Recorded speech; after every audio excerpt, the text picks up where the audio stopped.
Back to silent learning academy ആണ്. So yes, Christmas എക്സാമിന് വേണ്ടി അടിപൊളിയായിട്ട് പഠിച്ചുകൊണ്ടിരിക്കുന്ന ഒരു സമയമാണിത്. നമുക്കറിയാം ക്രിസ്മസ് എക്സാം കഴിഞ്ഞ ഉടനെ തന്നെ നമുക്ക് USS എക്സാമിനേഷൻസ് ഉണ്ട്. സോ ഈ ഒരു സമയം എന്ന് പറയുന്നത് അത്രയും നമ്മൾ അത്രയും ആത്മാർത്ഥമായിട്ട് പഠിക്കുന്ന ഒരു സമയമാണ്.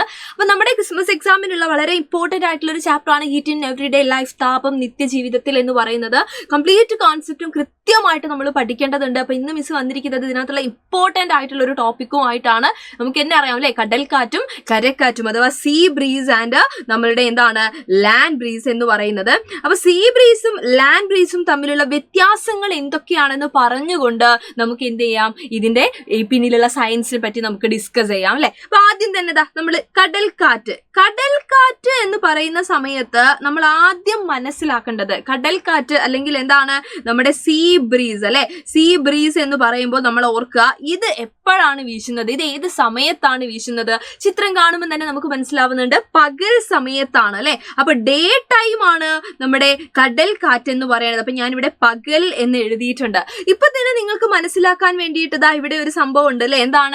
നോക്കിയാൽ നിങ്ങൾ മലയാളത്തിലായിക്കോട്ടെ ഇംഗ്ലീഷ് മീഡിയക്കാരായിക്കോട്ടെ ഏതാണെങ്കിലും നമുക്ക് ഈസി ആയിട്ട് ട്രാൻസ്ലേറ്റ് ചെയ്യാൻ പറ്റുന്ന വേർഡ്സ് ആണ് കടലും പകലും ആണല്ലോ. അപ്പൊ നമുക്ക് ആലോചിക്കാം, കടൽ പകൽ അല്ലെ. അവിടെ നിങ്ങൾ നോക്കിയേ റിപ്പീറ്റേഷൻ വരുന്നില്ലേ അല്ലെ, ലെറ്റേഴ്സിന്റെ റിപ്പീറ്റേഷൻ വരുന്നില്ലേ. അപ്പൊ കടൽ പകൽ എന്ന് ഓർത്ത് വെച്ചിരുന്ന ഒരാൾക്ക് കടൽക്കാറ്റ് എപ്പോഴാണ് വീശുന്നത് അല്ലെങ്കിൽ സീ ബ്രീസ് എപ്പോഴാണെന്ന് ചോദിച്ചു കഴിഞ്ഞാൽ ഡേ ടൈം എന്ന് ഈസി ആയിട്ട് നമുക്ക് പറയാനായിട്ട് സാധിക്കും അല്ലെ. ഇനി ഇത് എവിടുന്ന് എങ്ങോട്ടാണ് വീശുന്നതെന്നൊരു കൺഫ്യൂഷൻ ഉണ്ടെങ്കിൽ നിങ്ങൾ ആലോചിക്കുക, ഏത് കാറ്റായിക്കോട്ടെ അതിന്റെ പേര് എവിടെയാണോ അവിടെയാണ് നമ്മൾ എന്ത് ചെയ്യേണ്ടത്, സ്റ്റാർട്ട് ചെയ്യേണ്ടത്. അപ്പൊ കടൽക്കാറ്റ് അല്ലെങ്കിൽ സീ ബ്രീസ് എന്ന് പറയുമ്പോൾ നമ്മൾ എന്ത് ചെയ്യണം, കടലിൽ നിന്ന് കരയിലേക്കാണ് ആ കാറ്റ് വീശുന്നത് അല്ലെ. ഫ്രം സീ ടു ലാൻഡ് എന്ന് നമ്മൾ പറയണം. അപ്പൊ അതൊന്നും ബൈ ഹാർട്ട് അല്ല, അതിനൊക്കെ ഓരോ ഹിൻസ് ആണ് നമ്മൾ ഓർക്കേണ്ടത് അല്ലെ. അപ്പൊ കടല് പകല്, അപ്പൊ നമ്മൾ ബൈഹാർട്ട് അല്ല, നമുക്ക് അറിയുന്ന വാക്കുകൾ കടൽ പകൽ അല്ലെ. ഇനിയിപ്പോ ഉള്ളത് കര രാത്രിയാന്നല്ലേ. ഇത്രയും നമ്മൾ എഴുതിയാൽ തന്നെ നമുക്ക് കിട്ടി. കടലും പകലും ഒരേ ഗ്രൂപ്പാന്ന് നമുക്ക് മനസ്സിലാവും. ഇനി കരയും രാത്രിയും ഒരേ ഗ്രൂപ്പാണെന്ന് നമുക്ക് മനസ്സിലാവും. എങ്ങനെയാ മനസ്സിലാവുന്നത്,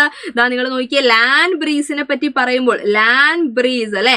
ലാൻഡ് ബ്രീസ് എന്ന് പറഞ്ഞു കഴിഞ്ഞാൽ നമ്മുടെ കരക്കാറ്റാണ്. അപ്പൊ കരക്കാറ്റ് നിങ്ങൾ നോക്കിയേ, ചിത്രം നോക്കിയാൽ നമുക്കറിയാം സൂര്യനൊക്കെ പോയിട്ട് നമ്മുടെ അമ്പിളിമാമ വരുന്നുണ്ട്. സോ നമുക്ക് മനസ്സിലായി അതെപ്പോഴാണ്, രാത്രിയിലാണ്. അപ്പൊ ലാൻഡ് ബ്രീസ് നൈറ്റ് ആണ് നമ്മൾ ഇംഗ്ലീഷിൽ പറയുമ്പോൾ അല്ലെ. അപ്പൊ നമുക്ക് മലയാളത്തിൽ ഞാനിവിടെ എഴുതുകയാണ്, കരക്കാറ്റ് എപ്പോഴാണ് വീശുന്നത്, രാത്രിയിലാണ്. അപ്പൊ ഞാൻ ഇവിടെയും നിങ്ങൾക്ക് ഹൈലൈറ്റ് ചെയ്ത് കാണിച്ചു തരാം അല്ലെ, കരയുടെ രായും രാത്രിയുടെ രായും. അപ്പൊ നോക്കിയാൽ നിങ്ങൾ 4 വാക്കുകൾ നിങ്ങൾ റാൻഡം ആയിട്ട് എഴുതിക്കോളൂ. ഈ ഒരു കടൽക്കാറ്റും കരക്കാറ്റും ക്വസ്റ്റ്യൻ പേപ്പറിൽ ഉണ്ടെങ്കിൽ നമ്മളെ റഫ് വർക്ക് ചെയ്യുന്ന സ്ഥലത്ത് ഈ 4 വാക്കുകളും നിങ്ങൾ എഴുതുക. കടൽ എഴുതണം നിങ്ങൾ, കര എഴുതണം നിങ്ങൾ, പകൽ എഴുതണം നിങ്ങൾ, രാത്രി എഴുതണം നിങ്ങൾ. പോസിബിലിറ്റീസ് അതേ ഉള്ളൂ. അതിനകത്തുനിന്ന് നമുക്ക് ഈസി ആയിട്ട് പെയർ ആക്കാൻ പറ്റും അല്ലെ. ഈ ഒരേ അക്ഷരം വരുന്നുണ്ട്. സോ കടലും പകലും ഒരു ഗ്രൂപ്പാണ്, കരയും രാത്രിയും ഒരു ഗ്രൂപ്പാണ്. ഇത് ഈസി ആയിട്ട് നമുക്ക് ഇംഗ്ലീഷിലേക്ക് കൺവേർട്ട് ചെയ്യാം, ഒരു പ്രശ്നവുമില്ല. അപ്പൊ ഇംഗ്ലീഷ് മീഡിയക്കാരാണെങ്കിൽ പോലും നിങ്ങൾക്ക് സൈഡിൽ റഫ് വർക്ക് ചെയ്യുന്ന ഭാഗത്ത് ഈ 4 വേർഡ്സ് എഴുതുക, പെയർ ആക്കുക. ഈസി ആയിട്ട് നിങ്ങൾക്ക് ഏത് ക്വസ്റ്റ്യൻ വന്നു കഴിഞ്ഞാലും എഴുതാൻ വേണ്ടി സാധിക്കും. ഇനി എവിടുന്ന് എങ്ങോട്ട് വീശുന്നു എന്ന് ചോദിച്ചു കഴിഞ്ഞാൽ ഞാൻ പറഞ്ഞു കഴിഞ്ഞു, അതിന്റെ പേരിൽ നിന്ന് സ്റ്റാർട്ട് ചെയ്യണം. അപ്പൊ കരക്കാറ്റാണെങ്കിൽ ലാൻഡ് ബ്രീസ് ആണെങ്കിൽ പേരെന്താണ്, ലാൻഡ് ബ്രീസ് എന്നാണ്. സോ നമ്മൾ എങ്ങനെ സ്റ്റാർട്ട് ചെയ്യണം, ഫ്രം ലാൻഡ് ടു സീ ആണ് അല്ലെ. കരയിൽ നിന്ന് കടലിലേക്കാണ് ആ കാറ്റ് എന്ത് ചെയ്യുന്നത്, വീശുന്നത്. അപ്പം പേരെന്താണോ ആ പേരിൽ നിന്ന് കാറ്റ് വീശി തുടങ്ങുന്നു. അത്ര മാത്രം നമ്മൾ ഓർത്താൽ മതി. ഏത് സമയം എന്നുള്ളതാണ് ഒരു കൺഫ്യൂഷൻ. അതിന് വേണ്ടിയിട്ട് മിസ് പറഞ്ഞു തന്നു, കടല് പകലാണ്, കര രാത്രിയാണ്, അല്ലെ. അപ്പൊ റിപ്പീറ്റേഷൻ നോക്കിക്കഴിഞ്ഞാൽ നമുക്ക് ഈസി ആയിട്ട് എന്ത് കിട്ടി, അതും കിട്ടി. ഇനി അടുത്തൊരു ക്വസ്റ്റ്യൻ, ഇതിനകത്തുനിന്ന് വരുന്ന അടുത്തൊരു ക്വസ്റ്റ്യൻ അല്ലെങ്കിൽ നമ്മൾ മനസ്സിലാക്കി, ഇതൊന്നും ഡയറക്റ്റ് അല്ല, അതൊക്കെ വലിയ വലിയ ക്വസ്റ്റ്യൻസ് ആയിട്ട് വരും, നമുക്ക് എഴുതാൻ പറ്റണം അല്ലെ. അപ്പൊ നമ്മൾ അറിഞ്ഞിരിക്കേണ്ട ഒരു കാര്യം, ഇതിന് പിന്നിലുള്ള സംഭവം എന്താണ്, എന്തുകൊണ്ടാണ് ഇങ്ങനെയൊക്കെ സംഭവിക്കുന്നത്, ഈ കാറ്റ് വീശാൻ കാരണം എന്താണ്, അതല്ലേ. അപ്പൊ നമ്മൾ മനസ്സിലാക്കേണ്ട ഒരു പ്രധാനപ്പെട്ട പോയിന്റ് ആണിത്. നമ്മുടെ സൂര്യൻ, നമ്മുടെ സൺ എന്ന് പറയുന്ന സമയത്ത് ഹീറ്റിന്റെ സോഴ്സ് ആണ് അല്ലെ. ആ താപം എല്ലാവർക്കും ഒരുപോലെയാ കിട്ടുന്നത്. നമ്മുടെ ലാൻഡ് ആയിക്കോട്ടെ, നമ്മുടെ സീ ആയിക്കോട്ടെ, കരഭാഗം ആയിക്കോട്ടെ, കടൽ ഭാഗം ആയിക്കോട്ടെ, ഒരേപോലെയാണ് ചൂട് കൊടുക്കുന്നത്. പക്ഷേ ആ ചൂടിനെ, ആ ഹീറ്റിനെ അബ്സോർബ് ചെയ്യാനുള്ള അല്ലെ, അതിനെ ഇങ്ങനെ അബ്സോർബ് ചെയ്യാനുള്ള കഴിവ് രണ്ടുപേർക്കും ഡിഫറെന്റ് ആണ്. അപ്പൊ കൃത്യമായിട്ട് നമ്മൾ ഓർത്തു വെക്കേണ്ട പോയിന്റ് ആണിത്.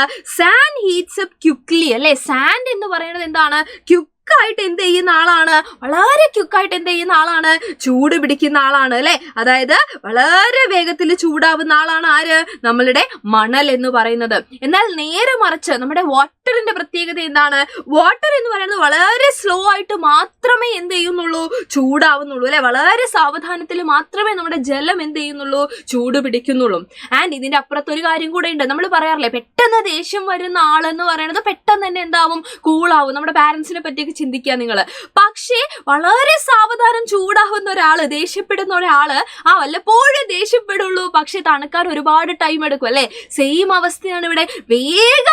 വേഗം ചൂട് പിടിക്കുന്ന സാൻഡ് എന്ന് പറയുന്നത് ക്യുക്കായിട്ട് തന്നെ എന്ത് ചെയ്യുന്നുണ്ട്, യെസ്, പെട്ടെന്ന് തന്നെ തണുക്കുന്നുണ്ട്. പക്ഷേ വളരെ വളരെ വളരെ സാവധാനത്തിൽ ചൂട് പിടിക്കുന്ന നമ്മളുടെ ജലം എന്ന് പറയുന്നതോ അതേപോലെ വളരെ സ്ലോ ആയിട്ട്, ആള് ഭയങ്കര സ്ലോ ആണ് അല്ലെ, സ്ലോ ആയിട്ട് മാത്രമേ എന്ത് ചെയ്യുന്നുള്ളൂ, തണുക്കുന്നുള്ളൂ എന്നുള്ള കാര്യം നമ്മൾ ഓർമ്മയിൽ വെക്കുക. ഇതാണ് നമ്മൾ മനസ്സിലാക്കി വെക്കേണ്ടത്. അപ്പൊ ഇത് വെച്ചുകൊണ്ട് നമുക്ക് എന്ത് ചെയ്യാൻ പറ്റണം, കടൽക്കാറ്റും കരക്കാറ്റും പറയാൻ പറ്റണം. അപ്പൊ പഠിക്കാനുള്ള ഏറ്റവും എളുപ്പമാർഗം എന്ന് പറയുന്നത് നമ്മൾ എന്ത് ചെയ്യുക, ചിത്രം വെച്ച് പഠിക്കുക എന്നുള്ളതാണ്. അപ്പൊ ഈ ചിത്രപ്രകാരം നിങ്ങൾക്കറിയാം അല്ലെ, കടൽക്കാറ്റ്, സീ ബ്രീസ്, നമ്മൾ പറഞ്ഞു കടൽ എപ്പോഴാണ്, പകൽ സമയത്താണ് അല്ലെ, ഡേ ടൈമിലാണ്. സോ നമുക്കറിയുന്ന കാര്യമാണ്, പകൽ സമയത്ത് ആരാണ് ഉണ്ടാവുന്നത്, നമ്മുടെ സൂര്യനാണ് അല്ലെ. അപ്പൊ സൂര്യൻ ഇങ്ങനെ എന്താണ്, കത്തി ജ്വലിച്ചിരിക്കുവാണ്. അപ്പൊ ആ സൂര്യന്റെ ഹീറ്റ് കാരണം ആരാണ് ആദ്യം ചൂട് പിടിക്കുക, നമ്മൾ പഠിച്ചു കഴിഞ്ഞു അല്ലെ. സാൻഡും ഉണ്ട് ഒരു ഭാഗത്ത്, നമ്മുടെ സീ അല്ലെ, വാട്ടറും ഉണ്ട്. അപ്പൊ ആരാണ് ആദ്യം ക്യുക്കായിട്ട് പെട്ടെന്ന് ഹീറ്റ് ആവുന്നത്, ആരാണ്, നമുക്കറിയാം കരഭാഗമാണ് അല്ലെ. അപ്പൊ കരഭാഗം ചൂടാവാന്ന് പറഞ്ഞാൽ അതിന് മുമ്പിലുള്ള എയർ, അതിന് മുകളിലുള്ള വായുവും എന്ത് ചെയ്യുന്നുണ്ട്, ചൂട് പിടിക്കുന്നുണ്ട്.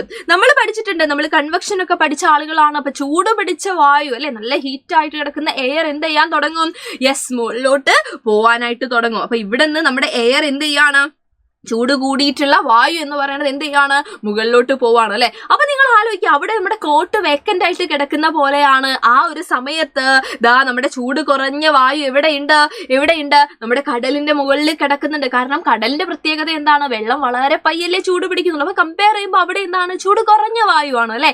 അത് എന്ത് ചെയ്യും, ഇവിടെ നിന്ന് യെസ്, ഇവിടെ ഒരു സ്പേസ് അതിന് കിട്ടിയിട്ടുണ്ട്. ആ സ്പേസിലേക്ക് അതിങ്ങനെ അടിച്ചു വീശുവാണ് ചെയ്യുന്നത് അല്ലെ. അപ്പൊ സീ അല്ലെങ്കിൽ നമ്മുടെ എന്താണ്, വെള്ളത്തിന്റെ മുകളിൽ നിന്നുള്ള ചൂട് കുറഞ്ഞ വായു അല്ലെങ്കിൽ തണുത്ത വായു, എയർ എന്ത് ചെയ്യാണ്, കരയുടെ ഭാഗത്തേക്ക് വീശുന്നു. അപ്പൊ ഇതിനെയാണ് നമ്മൾ എന്ത് വിളിക്കുന്നത്, കടൽക്കാറ്റ് അല്ലെങ്കിൽ സീ ബ്രീസ് എന്ന് പറയുന്നത്. കടല് പകലാണെന്ന് ഓർത്താൽ തന്നെ നമുക്ക് ബാക്കി കാര്യങ്ങൾ എഴുതാൻ പറ്റും. കാരണം അവിടെ സൂര്യനെ ഓർക്കുക, ചൂട് ആദ്യം ആരാണ് ചൂട് പിടിക്കുക എന്ന് മാത്രം നമ്മൾ ചിന്തിച്ചാൽ മതി, അത് കരയാണ്. അപ്പൊ കര ചൂട് പിടിച്ച് മുകളിലേക്ക് പോയി, ആ സ്പേസിലേക്ക് ചൂട് കുറഞ്ഞ വായു എന്ത് ചെയ്യാണ്, കടലിൽ നിന്ന് കരയിലേക്ക് വീശുവാണ്. അതിനാണ് നമ്മൾ സീ ബ്രീസ് അഥവാ എന്താണ്, കടൽക്കാറ്റ് എന്ന് പറയുന്നത്. അതിന്റെ ഒരു എക്സ്പ്ലനേഷൻ ഇവിടെ കൊടുത്തിട്ടുണ്ട്. ഒരിക്കലും ബൈഹാർട്ട് ചെയ്യരുത്.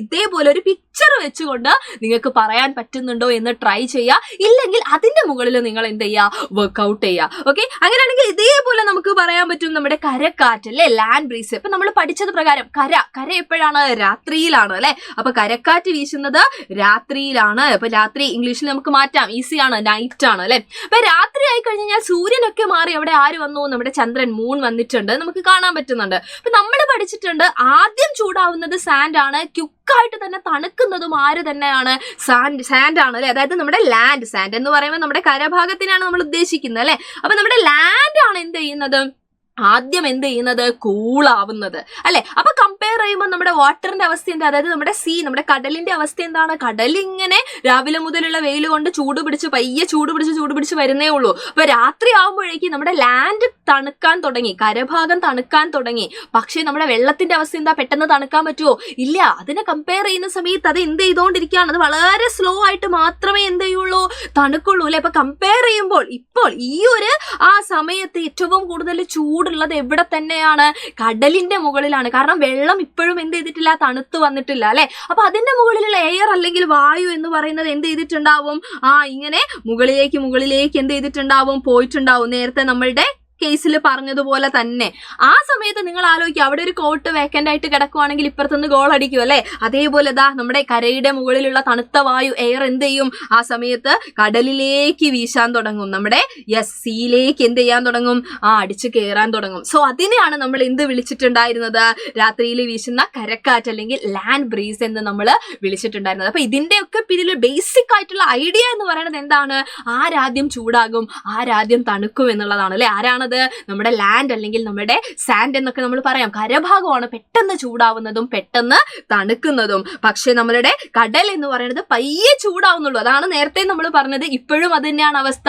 പയ്യെ ചൂടായതുകൊണ്ട് തന്നെ ഇത് വളരെ പയ്യെ മാത്രം സ്ലോലി മാത്രമേ എന്ത് ചെയ്യുന്നുള്ളൂ, തണുക്കുന്നുള്ളൂ. അപ്പൊ അത് വെച്ചുകൊണ്ട് നിങ്ങൾക്ക് എന്ത് ചെയ്യാൻ പറ്റണം, ഇത് എക്സ്പ്ലെയിൻ ചെയ്യാൻ പറ്റണം. അപ്പൊ മിസ് പറഞ്ഞ കാര്യം നിങ്ങൾ മറക്കരുത്. ചോദ്യം എന്തോ ആയിക്കോട്ടെ, നിങ്ങൾക്കറിയാവുന്ന 4 വേർഡ്സ് നിങ്ങൾ സൈഡിൽ എഴുതണം. കടലും കരയും, പകലും രാത്രിയും. എന്നിട്ട് നിങ്ങൾ പെയർ ആക്കണം. പെയർ ആക്കുമ്പോൾ നിങ്ങൾക്ക് കിട്ടി സൂര്യനാണോ അവിടെ ചന്ദ്രനാണോ എന്നുള്ളത് അല്ലെ. അത് വെച്ചുകൊണ്ട് നിങ്ങൾക്ക് ഇത് എന്ത് ചെയ്യാൻ പറ്റും, ഈസി ആയിട്ട് എക്സ്പ്ലെയിൻ ചെയ്യാൻ പറ്റും. അപ്പൊ എവിടുന്ന് എങ്ങോട്ട് വീശുന്നു എന്ന് മനസ്സിലാക്കാനായിട്ട് പേരിൽ നിന്ന് തുടങ്ങുക. അങ്ങനെ മാത്രം ഓർക്കുക. അല്ലാതെ സെപ്പറേറ്റ് ആയിട്ട് പഠിക്കാൻ നിന്ന് കഴിഞ്ഞാൽ നമ്മൾ തന്നെ കൺഫ്യൂസ്ഡ് ആവും അല്ലെ. അപ്പൊ സെപ്പറേറ്റ് ആയിട്ട് പഠിക്കുന്നതിന് പകരം പേരിൽ നിന്ന് തുടങ്ങുക. അപ്പൊ ഇതുമായിട്ട് ബന്ധപ്പെട്ട ഒരു പ്രധാന ക്വസ്റ്റ്യൻ മിസ് ഇവിടെ വെക്കാൻ പോവാണ്. അപ്പൊ എന്റെ മക്കൾ എന്ത് ചെയ്യണം, ആ ക്വസ്റ്റ്യന്റെ ആൻസർ കണ്ടുപിടിച്ചിട്ട് നമ്മുടെ കമന്റ് ബോക്സിൽ കമന്റ് ചെയ്യണം. ആൻഡ് ഈ വീഡിയോ ഇഷ്ടപ്പെട്ടിട്ടുണ്ടെങ്കിൽ നമ്മുടെ 7ാം ക്ലാസ്സിലുള്ള എല്ലാ മക്കൾക്കും നിങ്ങൾ ഷെയർ ചെയ്ത് കൊടുക്കുകയും വേണം. ചോദ്യം ഇതാണ്, which of the following statement is correct അല്ലെ. താഴെ തന്നിരിക്കുന്ന പ്രസ്താവനകളിൽ ശരിയായത് ഏതാണെന്നാണ് ചോദിച്ചിട്ടുള്ളത്. അപ്പൊ 4 പ്രസ്താവനകൾ, 4 സ്റ്റേറ്റ്മെന്റ്സ് ഉണ്ട്. ഏതാണ് കറക്റ്റ് എന്നുള്ളത് കണ്ടുപിടിച്ചിട്ട് എന്ത് ചെയ്യുക, യെസ് നമ്മുടെ കമന്റ് ബോക്സിൽ കമന്റ് ചെയ്യുക നിങ്ങൾ. ആൻഡ് നിങ്ങൾക്ക് എല്ലാവർക്കും അറിയാം നമ്മുടെ ക്ലാസ് 7ന്റെ അവഞ്ചേഴ്സ് ബാച്ചിനെ പറ്റി അല്ലെ. അപ്പൊ അവഞ്ചേഴ്സ് ബാച്ചിൽ ഇതാ ഇപ്പോഴും നമ്മുടെ അഡ്മിഷൻ നടന്നുകൊണ്ടിരിക്കുകയാണ്. മെഗാ ഓഫറോട് കൂടിയിട്ട് ഇപ്പൊ നിങ്ങൾക്ക് ജോയിൻ ചെയ്യാൻ പറ്റും. ക്രിസ്മസ് എക്സാമിനായിക്കോട്ടെ, ആനുവൽ എക്സാമിനായിക്കോട്ടെ, നിങ്ങൾക്ക് ഹെൽപ്ഫുൾ ആണ്. USSനും അതെ അല്ലെ, കംപ്ലീറ്റ് സിലബസ് നമുക്ക് പെട്ടെന്ന് തന്നെ കവർ ചെയ്യേണ്ടതുണ്ട്. അപ്പൊ ഇതുവരെ ജോയിൻ ചെയ്യാത്ത ആളുകൾ എന്ത് ചെയ്യുക, നമ്മുടെ നമ്പറിൽ കോൺടാക്ട് ചെയ്തിട്ട് പെട്ടെന്ന് തന്നെ അഡ്മിഷൻ എടുക്കുക. 30% ഡിസ്കൗണ്ട്. അപ്പൊ ചെറിയൊരു ഫീസിൽ നിങ്ങൾക്ക് എന്ത് ചെയ്യാൻ പറ്റും, ആനുവൽ എക്സാം വരെ നമ്മുടെ കൂടെ കൂടാൻ വേണ്ടി സാധിക്കും. അപ്പൊ എല്ലാവരും ജോയിൻ ചെയ്യുക. അപ്പൊ മിസ് പറഞ്ഞ കാര്യം വരയ്ക്കേണ്ട, ചോദ്യത്തിന്റെ ഉത്തരം കമന്റ് ബോക്സിൽ കമന്റ് ചെയ്യണം. അപ്പം നമുക്ക് വീണ്ടും കണ്ടുമുട്ടാം. അതുവരെ എല്ലാവർക്കും thank you so much and by.